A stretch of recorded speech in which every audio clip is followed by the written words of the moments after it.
keluarga adalah keluarga. Istana yang paling indah adalah keluarga. Puisi yang paling bermakna adalah keluarga. Umat Katolik Keuskupan Jayapura yang terkasih. Kepada saudara-saudara sekalian, saya menyampaikan salam damai dan kasih Tuhan. Semoga salam damai dan kasih Tuhan bersama saudara-saudari sekalian. Kita terus berjalan bersama dalam tahun keluarga Amoris Laetitia ini dengan membaca ajakan Paus Fransiskus yang berjudul Amoris Laetitia tentang sukacita kasih dalam keluarga. Kini kita memasuki bab kelima yang berjudul Kasih yang menjadi subur. Teks sudah diedarkan dan harap sudah ada di tangan saudara. Diharapkan agar bab kelima ini bisa dibaca mulai awal bulan Desember sampai hari-hari sebelum Natal. Itu adalah waktu yang tepat, karena dalam bulan Desember juga kita merayakan misteri kasih Allah bagi manusia yang menjadi nyata dalam kelahiran seorang anak di Bethlehem. Dalam pengantar lisan ini, saya mau menggarisbawahi beberapa pokok yang disampaikan Sri Paus mengenai anak sebagai buah kasih yang subur. Pertama, anak itu makhluk ciptaan Tuhan. Kasih konyugal suami istri sebagai pemberian diri timbal balik harus terbuka untuk kehidupan yang baru dalam diri seorang anak. Hubungan cinta suami istri itu punya daya cipta, prokreasi, turut menciptakan kehidupan yang baru.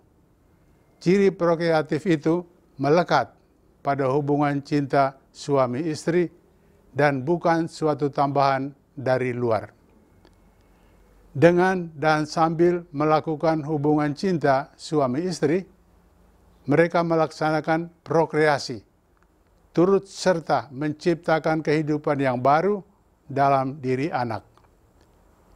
Ilmu biologi menjelaskan bagaimana dalam hubungan cinta itu benih suami berpadu dengan benih istri dan terjadilah awal buah cinta itu yang selanjutnya bertumbuh makin lama makin penuh dan lengkap sebagai satu manusia baru.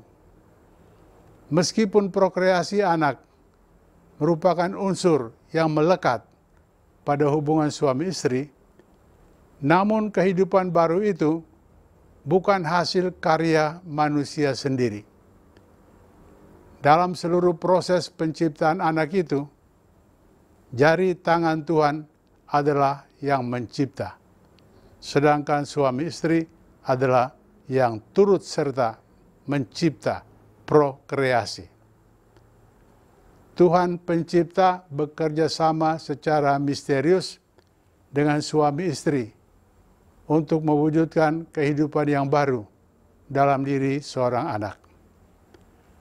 Misteri penciptaan Allah itu diungkapkan dengan tegas oleh ibu ketujuh anak Makabe.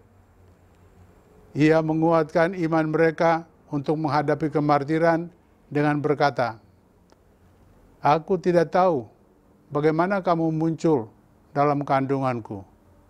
Bukan akulah yang memberi kepadamu nafas dan hidup, atau menyusun bagian-bagian badanmu masing-masing. Melainkan pencipta alam semestalah yang membentuk kelahiran manusia dan merencanakan kejadian segala sesuatunya. Dengan belas kasih-Nya, Tuhan akan memberikan kembali roh dan hidup kepada kamu. Justru oleh karena kamu memandang dirimu bukan apa-apa demi hukum-Nya." Kitab Makabe 2 pasal 7 dan selanjutnya.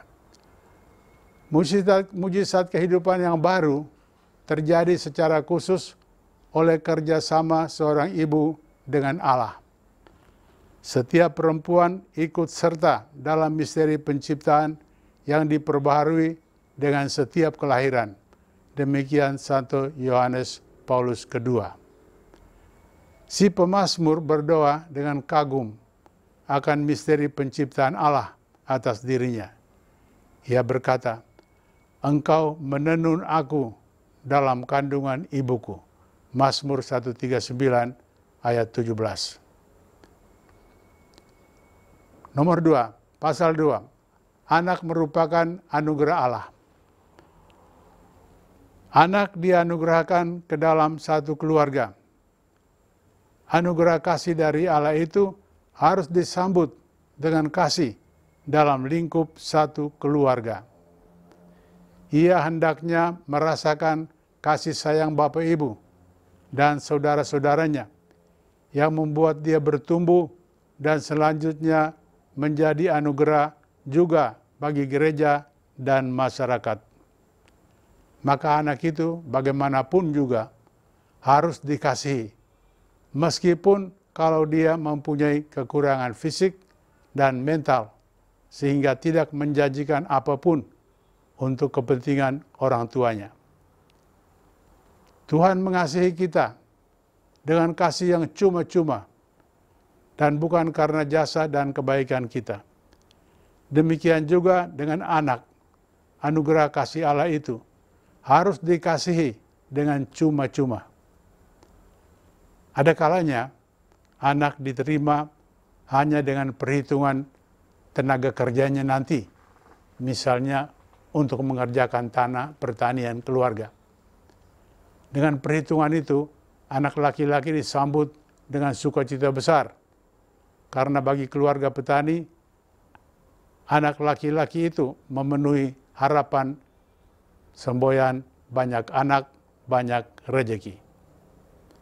Sedangkan bagi kalangan lain, seperti pegawai yang hidup dari gaji yang tetap, mungkin 1-2 anak cukup, karena semboyannya terbalik, banyak anak, berat rejeki. Dua-duanya menerima anak, tetapi dengan sikap pragmatis. Terhadap dua sikap kasih yang pragmatis itu, perlu ditegaskan bahwa anak harus dikasihi karena dia itu anak, dan bukan karena perhitungan kepentingan orang tuanya. Bab 3. Patut disayangkan bahwa ada pasangan perkawinan yang tidak menyambut anugerah Tuhan itu dengan syukur dan kasih, tetapi dengan sikap menolak. Paus mencatat bahwa ada banyak anak ditolak sejak awal dan diterlantarkan, sehingga tidak menikmati masa kanak-kanaknya, dan lebih lanjut, masa depannya rusak. Gejala seperti itu juga makin umum di masyarakat kita. Banyak pasangan terlalu memikirkan kepentingannya sendiri sehingga menghambat keberadaan anak, atau dengan dalih salah perhitungan menggugurkan janin yang sudah mulai bersemi dalam rahim ibunya. Tiadanya kasih untuk anak dalam keluarga menyebabkan anak di dalam masyarakat mudah dijadikan korban kekerasan dan pelecehan seksual. Di Jayapura saja diberitakan lebih dari 100 kasus tahun 2020 dan sekitar 80 kasus dalam tahun 2021 yang masih berjalan ini. Menolak dan menelantarkan anak berarti menolak anugerah kasih Allah. 4. Pasangan yang tidak mendapat anak pun kasihnya tetap menjadi subur kalau disalurkan kepada anak-anak lain. Ada cara mengadopsi anak angkat atau anak piara. Dalam masyarakat kita, dengan tradisi keluarga besar, kasih suami istri justru subur dengan menerima keponakan-keponakan menjadi anggota-anggota keluarga sendiri. Lebih luas lagi, pasangan Kristiani tidak kekurangan kesempatan untuk menyalurkan kasihnya kepada anak-anak yatim piatu. Dan dengan begitu, pasangan itu menjadi bapak ibu yang subur untuk satu keluarga yang besar. Saudara, menjelang Natal, marilah kita menyongsong bayi Bethlehem dengan kasih dan menerima anak-anak kita sebagai anugerah kasih Tuhan. Selamat Natal untuk semua keluarga.